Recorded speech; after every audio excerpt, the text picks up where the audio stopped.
गुरु प्यारी साध संगत जी, नमस्कार जी। आप सब कैसे हो? आशा करती हूँ बाबा जी के श्री चरणों में अरदास करती हूँ कि मालिक की कृपा से, निरंकार दातार की मेहरबानी से आप सब बहुत खुश होंगे, मौज बहार में होंगे और अवश्य ही भजन सिमरन में होंगे। साध संगत जी, मैं हाजिर हूँ आज आप सभी से एक बहुत ही खूबसूरत साखी साझा करने के लिए। उम्मीद करती हूँ ये साखी आप सभी को बहुत पसंद आएगी।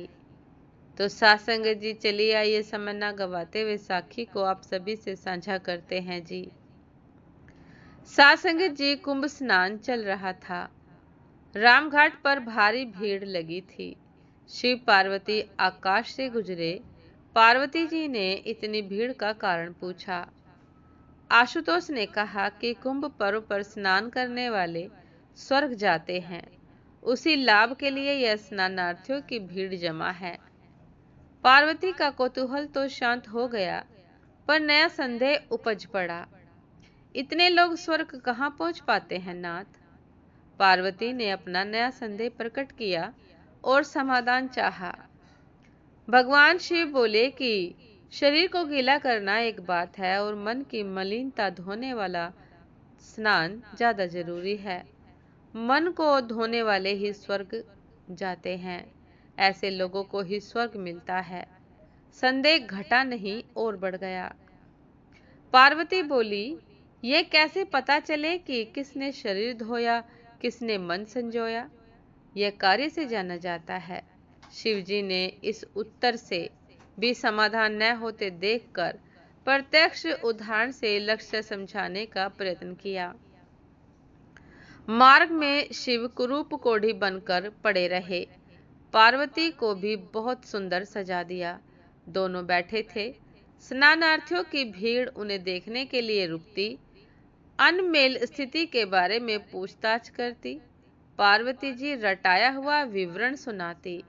यह कोढ़ी मेरा पति है, गंगा स्नान की इच्छा से आए हैं। गरीबी के कारण इन्हें कंधे पर रख कर लाई हूँ। बहुत थक जाने के कारण थोड़े विश्राम के लिए हम लोग यहाँ बैठे हैं। अधिकांश दर्शकों की नियत डिगती दिखती। वे सुंदरी को प्रलोभन देते और पति को छोड़कर अपने साथ चलने की बात कहते। पार्वती लज्जा से गड़ गई। भला ऐसे भी लोग स्नान को आते हैं क्या? निराशा देखते ही बनती थी। संध्या हो चली। एक उदार चेता आए। विवरण सुना तो आंखों में आंसू भर आए। सहायता का प्रस्ताव दिया और कोढ़ी को कंधे पर लाद कर तट तक पहुंचाया। जो सत्तू साथ में था उसमें से उन दोनों को भी खिलाया। साथ ही सुंदरी को बार बार नमन करते हुए कहा कि आप जैसी देवियां ही इस धरती की स्तंभ हैं। धन्य है माता आप, जो इस प्रकार अपना धर्म निभा रही हैं। प्रयोजन पूरा हुआ। शिव पार्वती उठे और कैलाश की ओर चल पड़े। रास्ते में कहा, पार्वती, इतनों में एक ही व्यक्ति ऐसा था जिसने मन धोया और स्वर्ग का रास्ता बनाया। स्नान का महात्म्य तो सही है, पर उसके साथ मन भी धोने की भी शर्त लगी हुई है। पार्वती तो समझ गई कि स्नान महात्म्य सही होते हुए भी क्यों लोग उसके पुण्य के फल से वंचित रहते हैं। क्योंकि मन मैला और तन को धोए, फूल तो चाहे कांटे बोए, तो ऐसे व्यक्ति किस प्रकार स्वर्ग को प्राप्त हो सकते हैं। साथ संगत जी, ये थी आज की एक बहुत ही खूबसूरत साखी। उम्मीद करती हूँ ये साखी आप सभी को बहुत पसंद आई होगी। यदि पसंद आई हो साथ संगत जी, तो लाइक कमेंट शेयर करना ना भूलिएगा।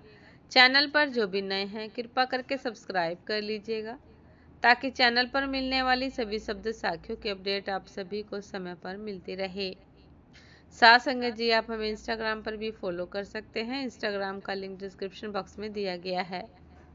तो साथ संगत जी, दासी को भी आज्ञा दीजिए। आपसे फिर मुलाकात होती है एक नए शब्द साखी के साथ, एक नए खूबसूरत विचार के साथ। तब तक के लिए नमस्कार जी।